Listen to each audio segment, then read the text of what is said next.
Hello बच्चों, let's see the question and the question is oxidation number of phosphorus in PO4 3 minus, of sulfur in SO4 2 minus and that of chromium in Cr2O7 2 minus में हमें यहाँ पे respectively निकालना है। तो इस question को हम लोग सॉल्व करते हैं बेटा। तो फॉर्मूले मेथड से सॉल्व करके हम इस क्वेश्चन का इजीली सॉल्व कर सकते हैं। तो जैसे सबसे पहले हम लोग देखते हैं बेटा PO4 3 माइनस।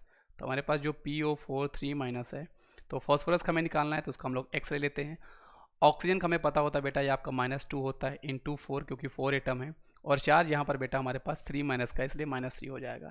इसको सॉल्व करोगे बेटा तो x की वैल्यू यहाँ पर 2 4 जाए 8 इधर जाएगा, तो आपको +5 मिलने वाला है। ये क्वेश्चन को आप सॉल्व कर लो। अब हम लोग बेटा बात करते हैं SO4 2 माइनस की। तो यहाँ पे जो आपका सल्फर है बेटा, तो सल्फर हमारे पास जो इसका ऑक्सीडेशन नंबर है बेटा, वो हमें निकालना है, तो इसको हम लोग x मान लेते हैं।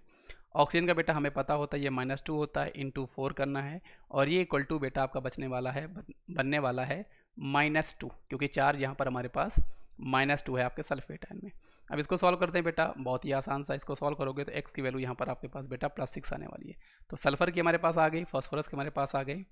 अगला हम लोग देखते हैं बेटा Cr2O7 2 माइनस में। तो यहाँ पर हमें बेटा क्रोमियम का निकालना है। तो क्रोमियम का हम एज्यूम करते हैं बेटा x रहा होगा, तो ये आपका 2x बन जाएगा। प्लस ऑक्सीजन जो है बेटा, उसका ऑक्सीजन नंबर हमारे पास -2 होता है, इसके 7 एटम हमारे पास है, मल्टीप्लाई बाय 7 करेंगे, इज इक्वल टू हमारे पास यहाँ पर -2 आने वाला है। क्यों? क्योंकि कंपाउंड में चार्ज हमारे पास -2 है।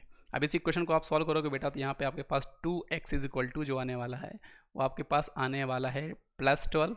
फाइनली जब आप सॉल्व करोगे बेटा, तो x की वैल्यू यहाँ पर आपके पास आ जाएगी +6। तो आप देख सकते हो बेटा, हमारे पास फॉस्फोरस का जो ऑक्सीडेशन नंबर है आपके पास +5 आया है, सल्फर का हमारे पास बेटा +6 आया है, और क्रोमियम का हमारे पास +6 आया है। इसलिए इस क्वेश्चन का जो सही जवाब हमारे पास हो जाएगा वो क्या हो जाएगा, +5 +6 +6, ऑप्शन नंबर डी। तो बहुत ही आसान सा क्वेश्चन था, डायरेक्ट, कोई एक्सेप्शन नहीं था। फॉर्मूले मेथड से हमारे इजीली यहाँ पर ऑक्सीडेशन नंबर सभी के मिल जाएंगे। तो आई होप आपको ये कॉन्सेप्ट समझ में आएगा बच्चों। Thank you.